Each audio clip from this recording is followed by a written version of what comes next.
But I thought we'd start with what you all thought the emerging artist is, like a really short definition, and we can jump in with that. Also to say, I think, but again, because it's a small group, if there's something you want to ask, you want to say, let's have it. This isn't a sort of hierarchy thing. It should be. Bring it on. Whereas you said you had a definition. I have a shopping list, so I don't have a definition. I'm not that academic. So I have put some little bullet points. An emerging artist to me is an evolving artist, the new thing, hip and happening, young, new, fresh, becoming the beginning, the dawning, the start, and interacting with other artists. There we go, that's my shopping list. We sort of felt, had a chat about it in the office this afternoon, we sort of felt that it was maybe someone who definitely was trying to sort of, had decided to become professional with their practice, so was sort of striving to be economically dependent on it and to sort of make a living from it, but maybe wasn't quite at that stage yet. So it's possibly someone that's got a few breaks and kind of gigs and things like that, starting to get well known. It's quite fresh and exciting, and a little unhampered by sort of the weight of responsibility too much as well, I think. I really enjoyed the IdeasTap 22 signs for emerging artists. There's an article on ideastap.com if you can see it. Okay. There we go. Later. And it's a really funny kind of quirky article that kind of suggests if you're an emerging artist or not. Yeah, that's good. Just have a look. Yeah, what to say? I was actually just, me and my girlfriend, she's a painter, we were just arguing about this. I think because I've got a bit of a bee in my bonnet today about something else, and it was just turning into a general rant, and she was picking up on that. She was going, "Oh, I hate the word emerging artist. It means like it's just like some buzzword that's just kind of some hip words. It's just a bureaucratic term or whatever." But I don't know. I can see some of that, but I guess I identify myself as being an emerging artist only recently, and it seems to be a term which does encompass that kind of grey area from being unknown to being known, I guess. It's that kind of intermediate phase. So I feel like suddenly my voice is starting to be heard a little bit. So in that sense, that's what I understand it to mean anyway. I think it's just that beginning phase of you're passionate about something, you've done a few things, you get some good feedback, and then you need time to explore, you need time to develop, and then you need more opportunities to come, and it's just that moment of being in that bubble and really wanting to do stuff and wanting time to work with people, and I think that's the moment of having interest and wanting to do it, basically. I think it's just that kind of... Well, in that case, if we maybe a show of hands in the room of who considers themselves to be an emerging artist. Come on, let's hear. That's most of the people. Yay, all of us. Yeah. For us. Can you keep your hands raised for a second? Which of you with hands raised has had that title put on you by being in a competition, applying for an award, being part of a group, and being here slightly by definition? How have you applied that to yourself, or have you had that term applied to you as a question? I think I prematurely used it on myself back in the day, in a kind of talking about myself and my CV, Adam James and stuff.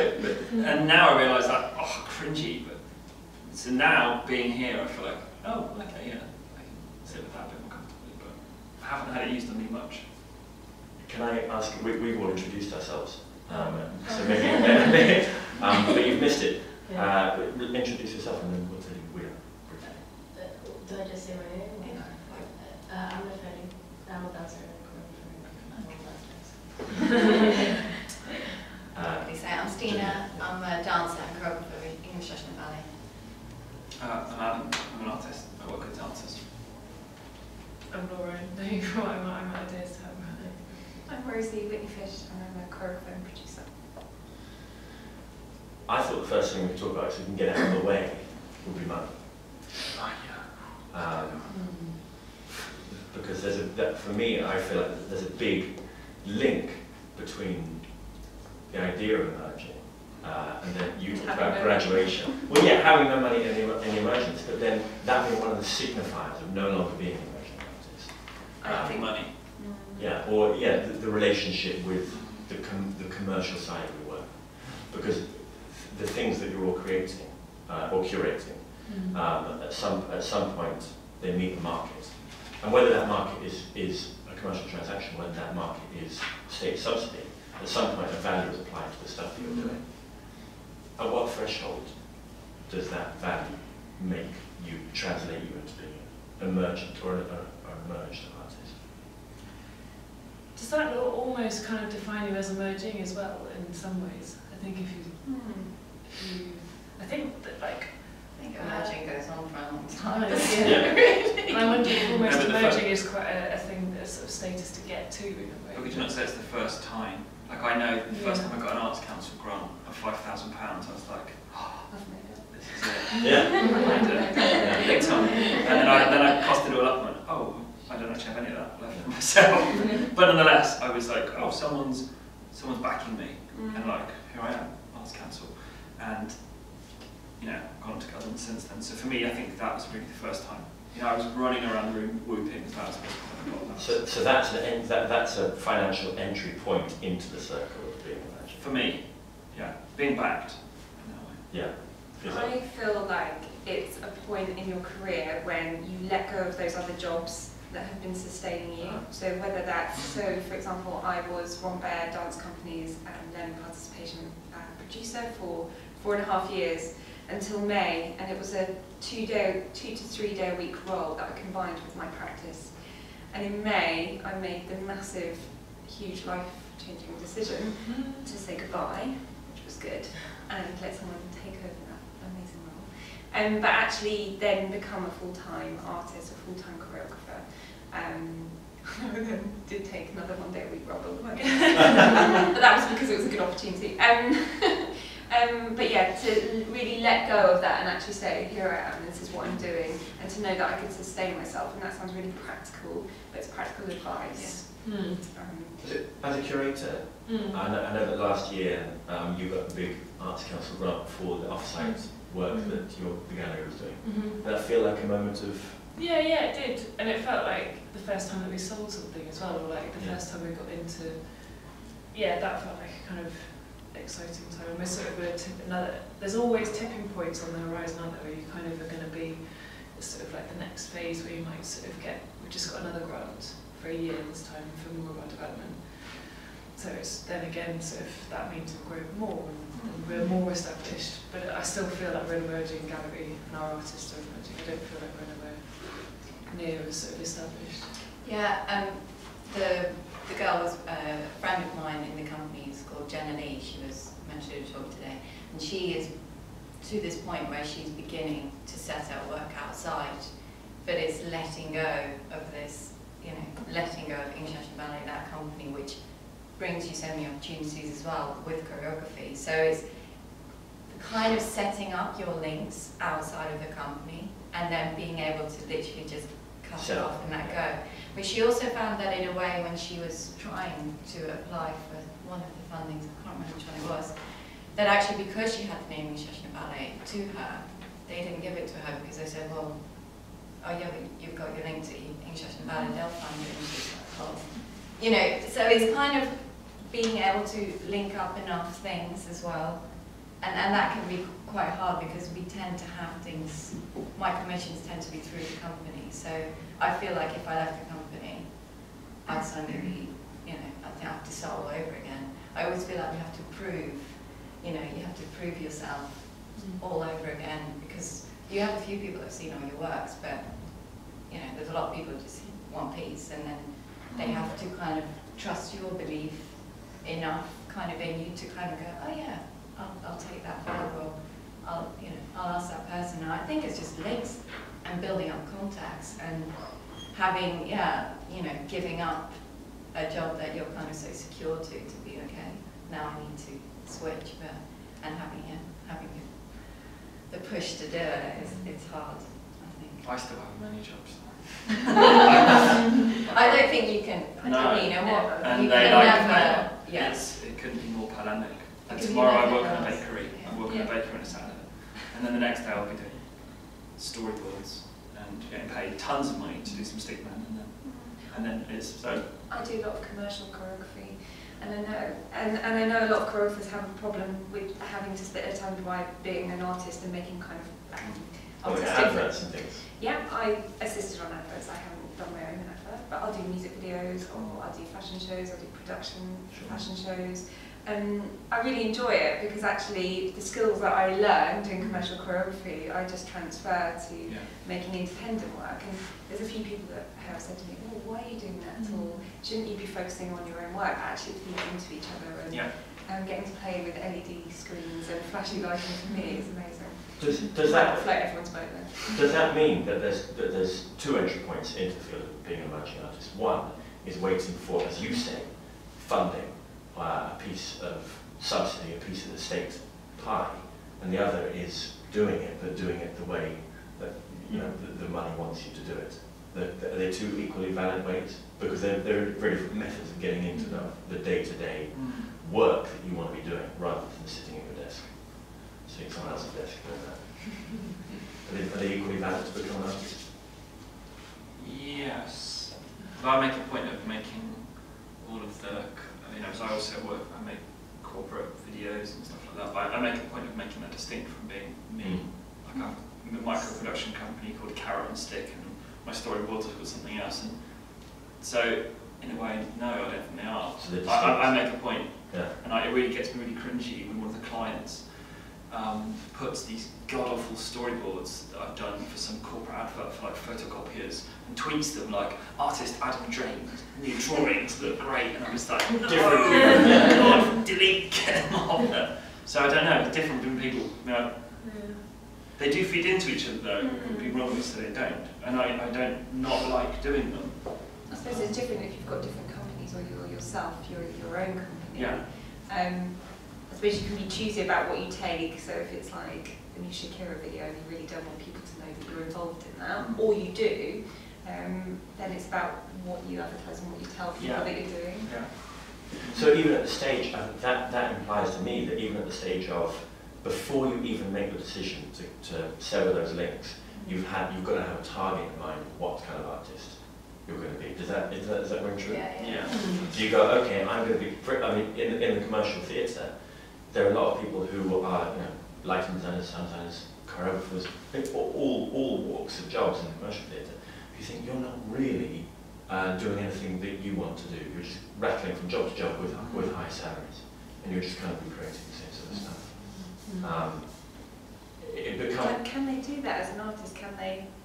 At what point do they just make the same stuff, or do they not go, oh, do you know what, it'd be really interesting if they just did this or this or this? I think that begins to go into the territory of artist versus craftsman, which we could talk about, because that does it. Maybe it's parallel with that division. As you go into the emerging artist sphere, you can just choose to be someone who I work in the field of sound design, or you could say, like Stephen Dobby at Punch Rock, who is a magician of sound.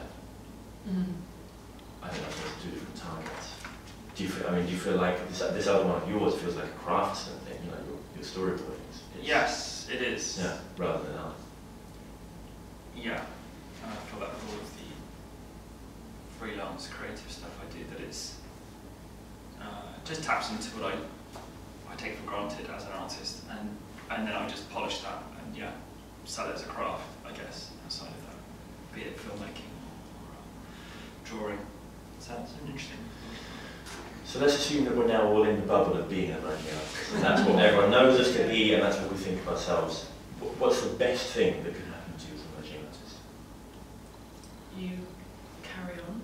I think it's hard. I think it's hard to even.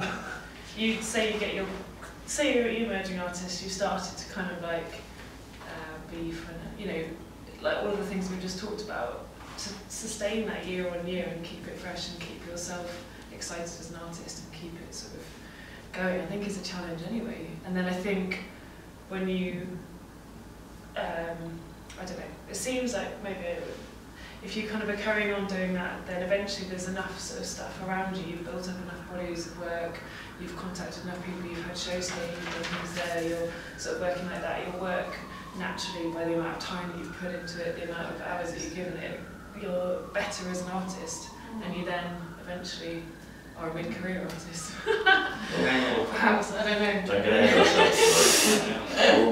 Plenty of time to get to mid-career. Yeah, I think it's hard enough just to keep going the next year, and finding your rent for the next month, and like keeping the work good as well. I think the best thing, I agree, is that it can, and I'm just thinking of the difference between how I maybe define myself now and a couple of years ago, and the difference would be that, like a momentum has built up, and I feel like, this is the good thing, and the best thing about it is that if I were to sort of stop, people would come knocking, not like people come knocking my door, but there was stuff going on and people would be wondering why I'd stopped. Whereas before I felt like I could stop and it didn't matter. Yeah. So the good thing is now I feel like things make themselves and situations arise where otherwise I would have to be chasing a lot more. Yeah. So that's the Because best you've thing. created something It's a Momentum, a sense of growing momentum. Yeah, and that's amazing. You can't be able to turn things down. That's the best thing ever. You can't do that, sorry. I think that's really important. Yeah. Whereas before it's like, do anything. I like that. The best thing you can do as an emerging artist is the first time you go, actually I don't need that work. That's amazing. I've done it like a couple of times. That's really good. Or learning to be choosy when you get to the point where you have to learn to go, actually, that's not who I am. Yeah. That's a massive, Amazing. that's only happened recently, to be very honest. But it's where you go, do you know what, actually, that's not for me, that's better for someone else. And I know the right person and I'm not worried because there's room for everyone. Exactly. And I think when you let go and you go, do you know what, there's room for all these different types of choreographers and artists and producers and dance makers and filmmakers, and when you're able to do that, then you can feel kind of comfortable. Yes. That's a really nice thing, and that's a psychological thing. Charlotte. Of accepting yourself, you go, Being analysed. there's room enough for everyone, and I don't feel the pressure of everyone else being, the sharp elbows of tight-knit artistic communities being like, well, you've got 3,000 artists, but that means it's less for me. Totally not true. What's the best thing that can happen as an emerging artist? And also, how can you make the best thing happen as an emerging artist, whatever that is? Okay, I think when we're at EIB, we're kind of separate, I think, because we're kind of literally, we're spoon-fed everything, everything's done for you in a way. And I think that makes it hard for us to get the link out, like I said, the link outside. It's trying to get that connection outside.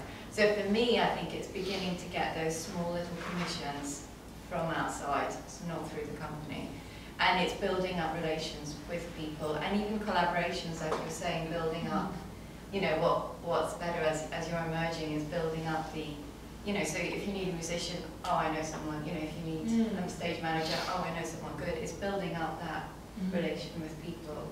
And it's beginning, but I'm at the bottom few steps here trying, and it's just like hanging on to anything. But again, it's not wanting to do things that, if it's not me, it's hard because you want to be proud of your work, you want to be able to, film it and be like, hey, this is my work. You want to, otherwise I don't see there's much point in doing it because well, for me, I think where you're most successful at, where your work, your avenue is or your road is. So I think that's why it's so hard again, because you've got to find your path, your own path. No one can give it to you. It's different for everyone. An artist, everyone's different. So it's finding that, and the initial stage. Once it's rolling, I think even if it's rolling slowly, I think it's going. But in the beginning, it needs a lot of pushing. But do you think that as an artist, you need to be flexible and adaptable? So I think, this sounds really cheesy, but I think of myself as a dance entrepreneur because I have to be so flexible to make a living out of dance. Yeah. So I have done things that I wouldn't perhaps put on my CV, but I know like it's like 600 quid, where that's really useful that particular month. Or, for example, with me and my practice, I put dance in unusual spaces, so I believe that dance can happen anywhere and everywhere. So I often see places or things that are happening and try and feed dance into it. But so do you not think it's our mission to be flexible in our mindset? I think definitely adaptable, because I think sometimes having had commissions when they say, this is your music or this is a theme, and I first think, oh my God, where do I begin? I just, and actually it's proven sometimes that it's maybe a better work that I've actually finished with, and I think, God, I would have never done something like that. And I think we were talking about this actually at one of our talks at EMB. A lot of choreographers these days, when you're talking about the ones that have made it at the top and they're too busy and they're getting thousands of pounds for their work, they come with their whole entourage. And when they come and you say, actually, you've got to create a working session ballet, and it's got to be about, which is, for example, next year about the war, oh, it's already quite, if you give them too many, points, specific points, because they can go off and do it somewhere else, their own choice, and they tend to, I think that's why a lot of choreographers now, they really have, I wouldn't say this the right way, but be ruthless. Be ruthless.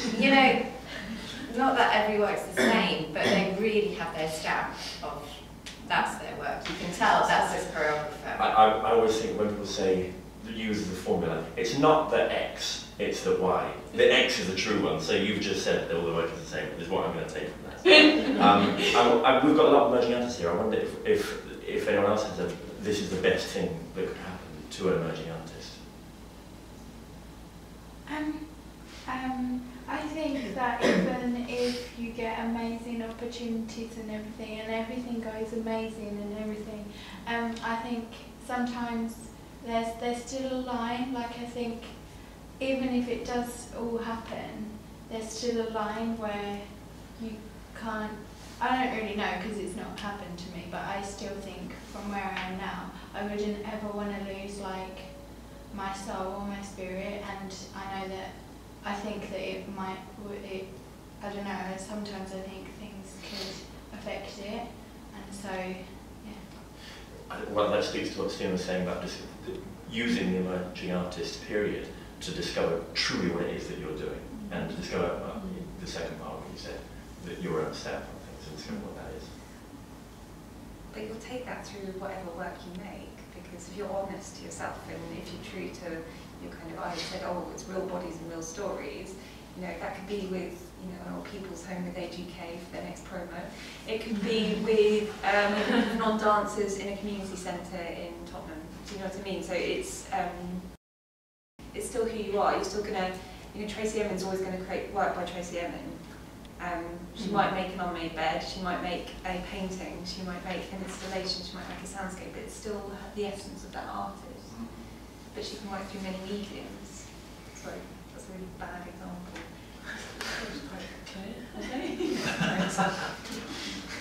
Any other thing? What's the most useful thing or the best thing that can come from it? I don't know if this is entirely related, but I think it also goes into what people define as success, because at the minute I'm training at Ballet Theatre Arts in the second year, and loads of people, like I said, dream to be in the West End, and I think that was my dream as well when I first started.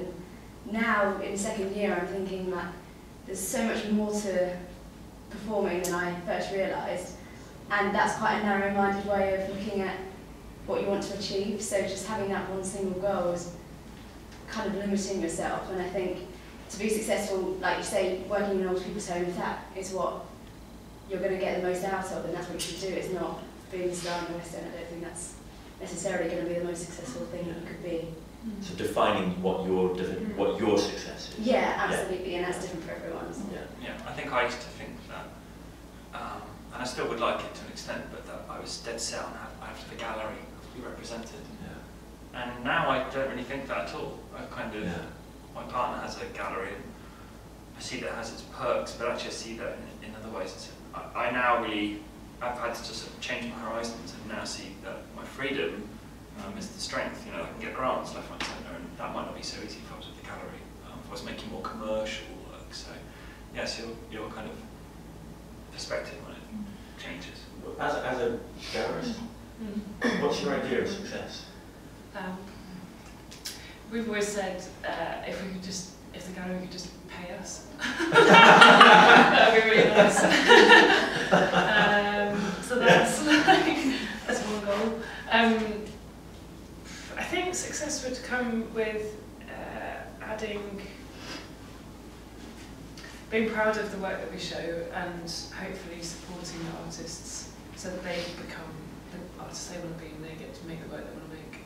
I think that would be success. I think it's difficult to have a sort of mark in the sand or something that kind of you can run past or you might swerve off around or something. I think it could be, we love working with artists and producing new work, and if we were able to keep doing that and be excited by the work that we're helping to make or helping to show, then, and if we were able to, make a living out of it so that we could just pay our rent, that would be really great. I'm sure that a definition of success that is not a point but a cloud is a much happier place to be. Maybe it's maybe we're being kinder on ourselves as well. Sure. And I mean, targets of success, and because also that introduces the first glimpse of the other end of when you explode out the other side of the chrysalis of being an emerging artist. If you are more target based, at some point you've got to stop being but that success might turn you into something other than emerging artist. Might turn you into whatever term we choose to use for what comes after that. You said mid-stage. Mid-career. Mid-career. I think that's so let's go emerging mid-career. Isn't there an emerging artist, mid-career artist? Yeah. Dead. I think that's a visual art term. I think that's yes. Mid-career artist. Yeah, no, I think it is. We use that in dance as well. Do you? Mid-career and then established, I would say. It's not emerging artist in itself, like a relatively new term. I don't know. Was Picasso an emerging artist at any point? I think that's, sorry if I could just... Do. I think the difficult thing with the word emerging is that it is such a buzzword at the minute. So you'll get people that have just recently graduated who are saying they're an emerging artist, but then I work with artists who have been graduated for 5 years who are emerging. So it's like, actually, I'm pretty sure that person that's been emerging for 5 years has got a lot more experience. So you kind of need more of a definition of just emerging. How emerged are you? What would your definition be? I mean, we've just been on success. Is it success based? I think it's really difficult. I don't think that when you're a graduate you can necessarily call yourself an emerging artist. I would say that you're just a recent graduate. But I think that if you're an emerging artist, that you've probably, I think somebody else said that you've probably done a few gigs, maybe you've got some sort of small amount of funding behind you, and people maybe in the locality have some idea of who you are. I think it's really difficult to define success, and I think you as an emerging artist have to decide when you feel you've got success based on what you judge success to be. And I think it's peaks and troughs as well. I've worked with quite a few artists where they've received like £10,000 from Arts Council, and then a year later they're back to their waitressing job, and it's gone downhill again for no particular reason other than, well, maybe for a particular reason, but not because they're not kind of working hard or that they're not producing great work, but just because there's peaks and troughs. And so I kind of think that success is a really difficult thing, and I think maybe there's a bit too much pressure in the industry to where do you become successful? Well, actually, be a successful student, be a successful graduate, and you can be a successful artist at any point. It's just kind of, when you've reached success, what does that mean? That you're established? Probably not. I think success in other people's eyes, though, more than your own. Like, I think I don't think you can really define. I would feel weird about defining, as I realise now, defining myself as an emerging artist. Because hence I cringed when I was like, I can't even write that. I'm trying to big myself up. So, and that's kind of what I think me and my girlfriend were talking about on the way here. Was that it's when other people think what you have to say is worthwhile in a sense, rather than you thinking yourself what I have to say. And it's terrible to put it in those terms, but in a way that's...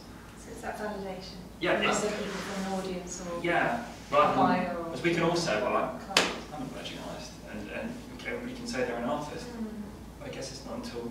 What I would like to know, I mean, it's one of the things that I emailed about, which is quite interesting, was about when do you graduate from the School of Emerging Art? Like, when do you become a mid-career artist? Is it suddenly a mid-career artist from emerging artist? Who says when you're not an emerging artist, and when is that process in your career or your time frame? So it's very related to that, but I'm not too sure if I have the answers.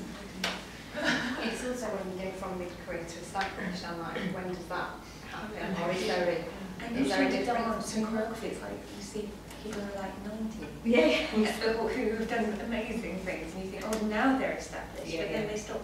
Sorry, that sounds really negative. I believe that the word emerging and success are related, because if you're emerging, if we just take it as the root of the word, you're emerging, so you're evolving, so you keep going through stages, so there's a progress. So from the minute that there's a progress and you're actually developing, I believe you're emerging. As long as you keep it true to your the goals that you had, your integrity, as long as you're keeping it towards the pathway and the goals that you had from before. So for me, success is to actually keep going towards your goals and achieving things and ticking boxes in the list that you had before. But if you're not making thousands of pounds, I don't think money is success necessarily. I think money will come through the success afterwards. This is really nice because this implies we're now beginning to draw a line around the idea of it, and there's a point where you go in and there's a point where you go out of it. But the process and the psychological state of being an emerging artist and what it makes you do, we talked about trying to find like your stamp on things and like retaining your inner voice and not losing any of the soul and spirit with which you first began the endeavour. We talked about discovering the true direction, retaining the true vision, like your own definition of success, understanding that there's room for everyone. These are things that have absolutely nothing to do with the boundary at all. And the idea of emerging artists, like asking themselves those questions all the time. If you went to an established artist and said, do you feel these things? They say, if you know, you'd hope that they go, yes, of course I feel all that stuff. I feel incredibly energized by asking myself these questions every day. So what the hell is there a boundary there for? It feels to me like this, because by necessity that hierarchy implies progress forwards and perhaps upwards. Certainly, you know, as you progress in experience, most people tend towards things that cost more money, or they're larger in scale, or they have a larger audience. Or, you know, so there is a physical sense of the thing getting bigger as well. But I mean, this is a woolly thing to say, but that ascendancy, the way up those steps, doesn't necessarily put you in an arena. It's more a state of mind. Is it maybe better to?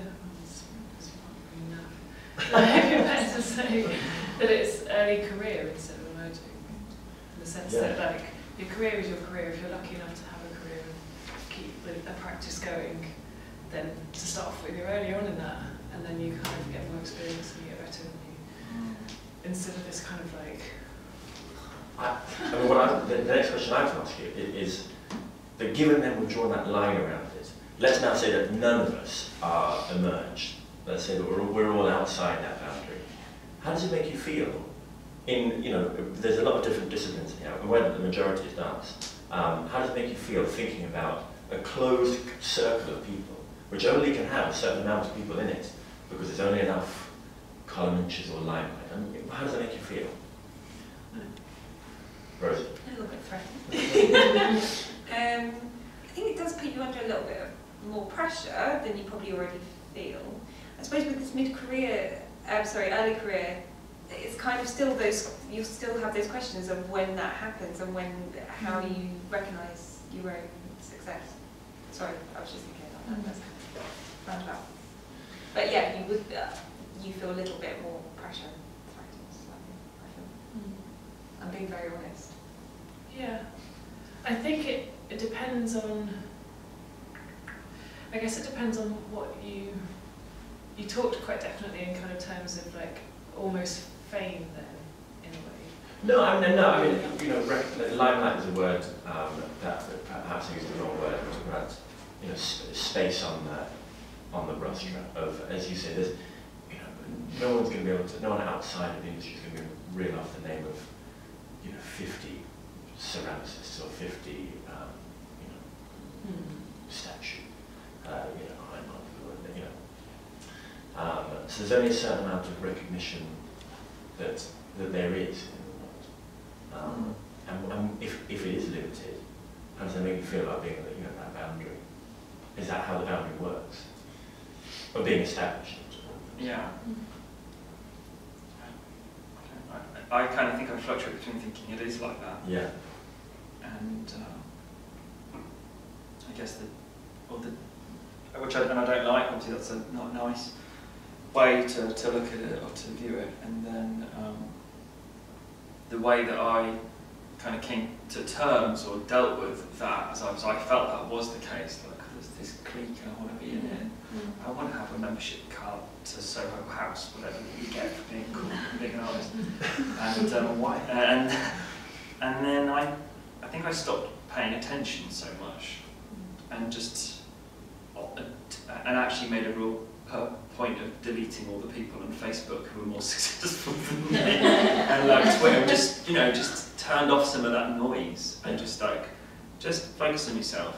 And I think and this is more of a kind of, you know, a lesson, whatever, but we now I'm sure it was to stop drawing comparison with yourself and all your peers all the time, because you're always going to be emerging, you could say, in comparison to someone else, or lower than someone else. Yeah. And even when you're at the top of your game, you can go, who am I compared to Picasso?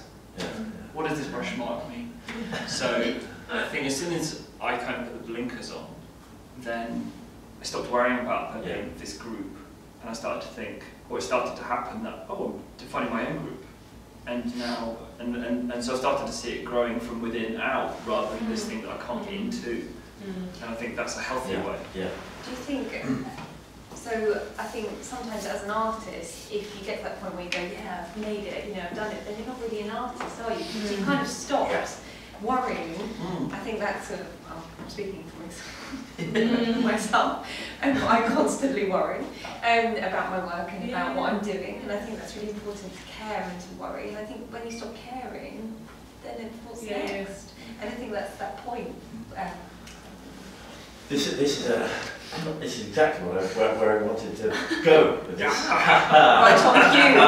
Right on cue. I'd just like to read a little bit out from a book, because when Lucy said, you know, do you want to come and talk about this thing?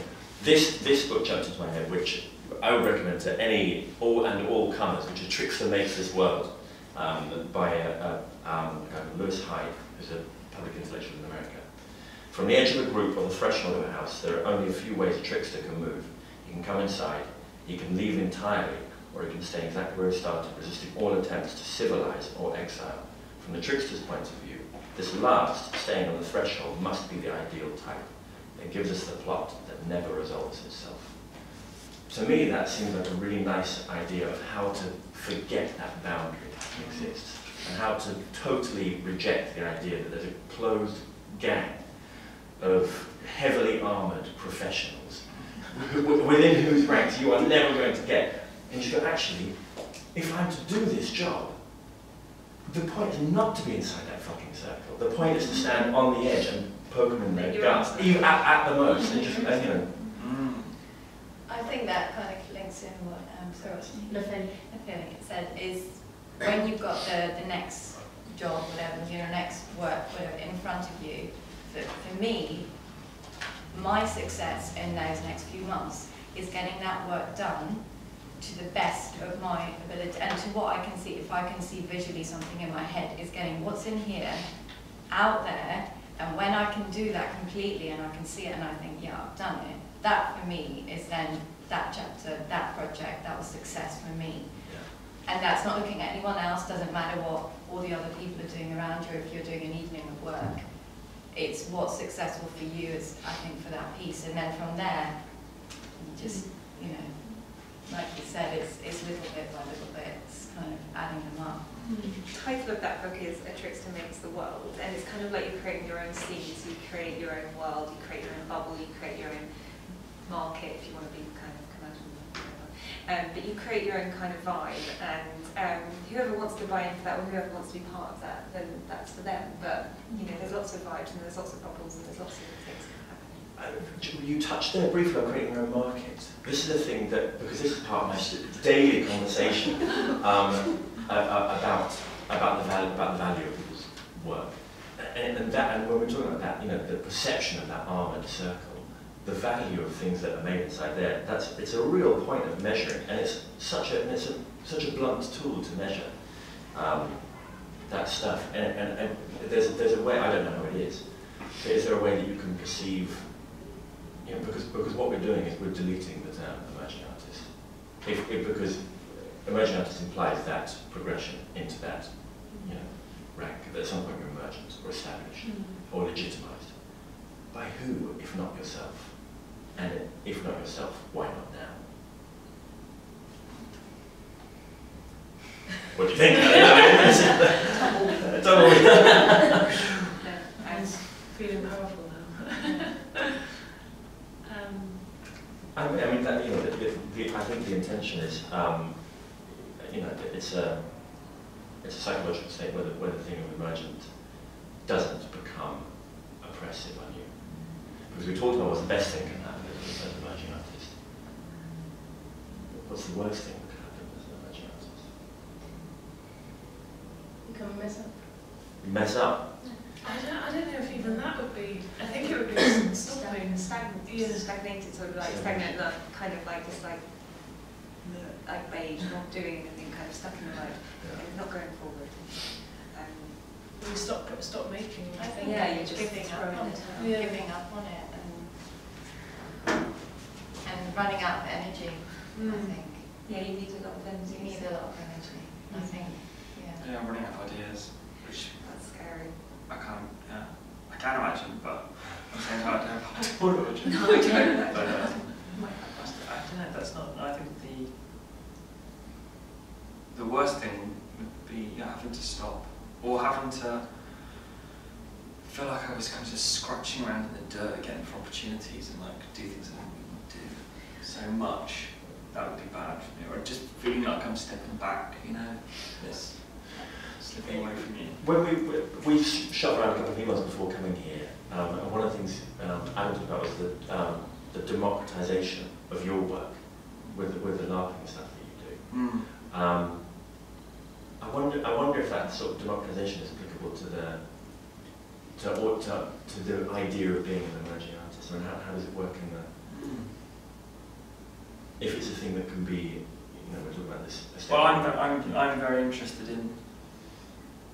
in that at the moment, or I'm on this kind of like quest. I feel I keep using terms like quest because I'm laughing. All that bit seems to fit. And yeah, I've stumbled across this group, this form, which shares so many similarities with performing arts, or is so similar. I can't believe it's not a bigger thing. Here it is. And what I realised through hanging out with these guys is that they, if I can just have like a little tiny bit of the attitude they have towards play and making, and just unreservedly being creative without any pressure, and also everybody collaboratively helping each other to play, because it's in everybody's interest to make better games. And I'm equating games to performance. So I'm trying to kind of bring that means of providing an alibi to be creative into my performance work. I tend to work a lot with amateurs. Well, I hate saying that, but people that aren't performers, and they're just like, people who are just enthusiastic life models who just feel like, or just dads that want to like, hang out the weekend with some performance. And how can I get them to be an artist? How can I provide that space for them, or free them up? So LARP does that, and so I don't know. How does that? That's a kind of the democratization of creativity, I think, was. I was wondering whether there's something that you could say, Yeah. or anyone could, as an emerging artist, of how you treat each other that helps you to. Well, it's slightly related to laughing. Although I don't know if you'd like me to describe it that way. I recently took part in Gary Clark's Lustrum. Gary Clark is a British choreographer, and he makes amazing work. And I was really worried about the whole process because I kind of did this thing where I just applied for it and thought, oh, it'd be great for my professional development. I didn't really read what it was about. It's on camera. Sorry, Gary. But it was the best thing that I've ever done, and it was the best week because there was 15 choreographers or 15 dance artists, and each day out of the hat you'd be picked to be a vessel, so the performer, and the remaining people would be the choreographer. And each day we created a solo, a duet, a trio, a quartet and quintet. And so we were picked out of the hat, and so as the week was progressing I was like, oh my goodness, because I hate performing. And that's why I'm a choreographer, because I want to kind of step away from work. It was a really interesting process because we had 15 emerging choreographers in the room working collaboratively with each other to make decisions about one performer or two performers.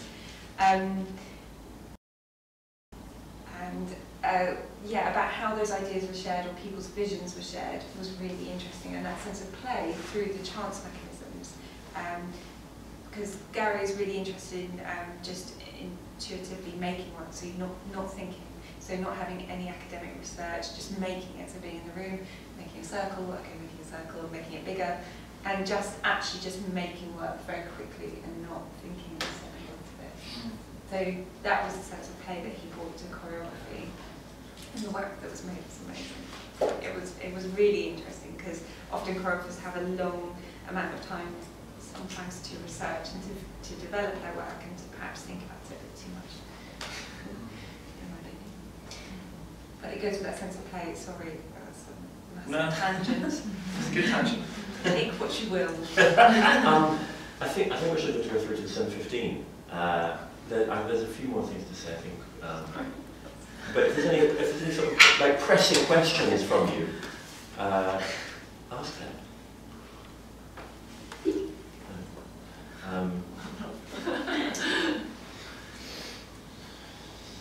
No, I summing up time. Wow, have we talked for that long? We talked for an hour. Wow. Yeah. It's like 10 minutes. Yeah. To me. 3 hours. I feel like the rejection of the idea of the boundaried establishment is a really good thing for where you are as an emerging artist, because it comes as part of the psychological package of discovering what your voice is and doing work that you want to do, and not losing the heart of why you went into the whole messy thing in the first place. It also begins to reject the idea of money as any kind of counter. That there's no sense of, because it rejects the idea of going forwards and going bigger and going up. It also rejects the idea of mass appeal as any kind of measure, because these things they're totally internalized and subjective. Where we got to at the end, I think, with the democratization thing, was that there's a way that we can all help each other, and it's to help each other play. And what you spoke about with the 15 choreographers and what you're speaking about with Death in the Forest, that sense of generosity towards another artist is the greatest gift that you can give them. I'll read from the book again. Do you think then it's about helping each other rather than? I think Yeah. it is. Yeah. And I think it's about surrounding yourself. Not surrounding myself with people who want to help you, but being around people who want to help each other. And Yeah. any success, however slight or whatever that I'm having, is because I have people around me. And we all, I'm realising the more you put out, the more you get back. And Something like a team sharing a vision. it sounds corny, but it's totally true. And it's, yeah. I think it's really important as well to have a peer group that are experiencing the same situations, you like the same kind of culture, the same things, and sort of reaching out to different cultures and different countries and stuff, but also kind of like there's quite an important thing in creating your own sort of space and your own kind of group, because the people that are up there were, you know, before a recession, or like, you know, it's simple things like they were making work in completely different climates, and we're now in this climate, so it's important to have. But sometimes I meet really established choreographers and I ask some really stupid questions, because I do. And they tell me really honest answers, and they're always constantly worrying, and that always makes me feel so much better about myself. And that's really self-indulgent. But actually it's quite nice to hear an established choreographer worry. I think also another thing that I found useful is to shift the context that you see yourself in, because I mean, I teach and I do a few different things, and partly why I so enjoy working with dancers and choreographers, because it's like a kid in a sandbox, and it's all very new to me, and then I'll be brought in as, you know, this artist or something, and then I feel like I have this elevated status, and then in another camp I feel completely like, oh, who am I? But the more I put myself in different contexts and work with different people in different arts, within the arts, outside the arts, or out the country, you know, I think that's, I don't know, it certainly contributes to a kind of healthier sense of self as an artist, that I see myself as being multifaceted and not just Adam the artist in southeast London as part of the Peckham troupe trying to do this, and then it becomes very hierarchical, and it's really important to break that and see yourself in a bigger. But that goes back to the entrepreneurial thing, being able to work in many different situations, being able to speak to many different people, whether it's an artistic director, you know, tea person, you know, catering, whatever, and being able to work with different personalities is really useful. Yeah. But also something about building your own. We talked about building your own work and building your own bubble, and creating work for you and not losing yourself. And there's that saying, you know, if you stick to that and if you build something yourself, then other people will join. And I feel like it's kind of your if you don't worry about kind of trying to make work like Michael Clark or trying to make work like whatever, then and if you stick to your way, then eventually people will cotton on to that because it's a new, refreshing, fresh idea. What's a quote by Wild? If you build it, they will come. Well, yeah. I had that in my head the whole time when I was trying to avoid it. It's so good. Someone put out to me. Excellent. Exactly. I just want to say, I think there's a fine line in what you said. I'll give an example. Last year, I got asked to go and judge a competition, and I would be, like, they would fly me there, they would pay me a very good fee, I would be a judge in competition.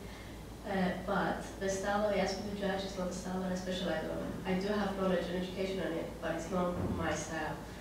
So I did think about it, I was ready to say yes, but then I did the reality check and I said, okay, if I do this, then I probably jeopardize my career because I'm going to go judge something that I don't specialize on. I might make mistakes, and people that know me will hear that I did that, and they will say, what gave you the credibility to do that if you're not, when it's our style, you know? So I didn't do it, and I called somebody and I gave it to somebody else who specialized and very known for that.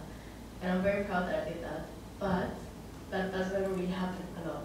I don't feel, as an emerging artist, I don't feel that other artists give the opportunities to their fellow artists. I feel that. I don't know if it's because I'm not from here. Perhaps it's not always opportunities you can give. It's support to that. Jobs. I couldn't. The sort of opportunities are hard to. They tend to be so specific. But I spread it. Like my way of doing it is just like. Karma. Yeah, karma to make sure everybody. People have got a roof over their head. And that sounds. Yeah. I literally just make sure like I know all my artist needs, and if I get a job and I can't do it, they're the first to know. And so, you know, on a simple level, we're still surviving because it's sometimes hard financially to survive. So that, karma. I hope it works though. I mean, I do often, if I can't do something or can't be there or give it to somebody else that I know that's really good, I just hope it kind of comes back to me. But who knows? No, I just meant that there's a fine line to what you're saying, that it's good to get a lot of different things and adjust, but also know your boundaries. Yeah, I wouldn't, like a tap show. I was not telling you. I would. But I But hey, you know, wouldn't it be interesting if I did? Because I would bring something really weird to it. Well, sometimes you have to explore it to go, okay, that's definitely not my field. Yeah, you've got to try it. You have to try it. Yeah. And sometimes, you know, you might be looking for, you know, different things, like, you know, the way that people are organised, or kind of having a different visual, like a totally different artistic eye on something. I think that's really interesting. But I think there's also a difference. You're talking about, you know, being a judge, Well, being yeah, like a that's paid, different. or even paid or not, expert. Mm. And I'm sure you're not making this analogy, but like, I don't know, but we're talking more about just putting yourself out in as many different contexts and stretching yourself, which I think, you know, is kind of different. Like, I really like to be terrified and be like, holy crap, I don't know what I'm talking about here, but I'm just going to wing it. And I always get much more out of those things than I do with stuff where I'm like, oh, I can do this. And to go back to a LARP, it's exactly that. Like, to me, I'm like, oh, this is terrifying. Who am I to be a games master? But like, you know, I get a lot out of it because I don't know really what I'm doing. So I think we should all do that more. Yeah, no, I agree, and I think judging is very different. I think you did that. Do you feel like you want to say more? Does anyone else feel like to say more? Should we file out some terrified silence for each other?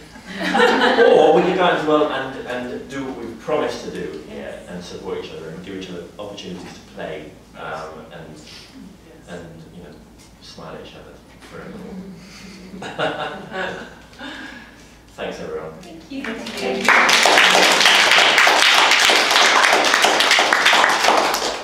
I think there might be, I don't know about this, and no one's told me this, and it's on camera. Fuck, it's on camera. Let's go and take some wine. I think there's a VIP thing across the way. Let's bring that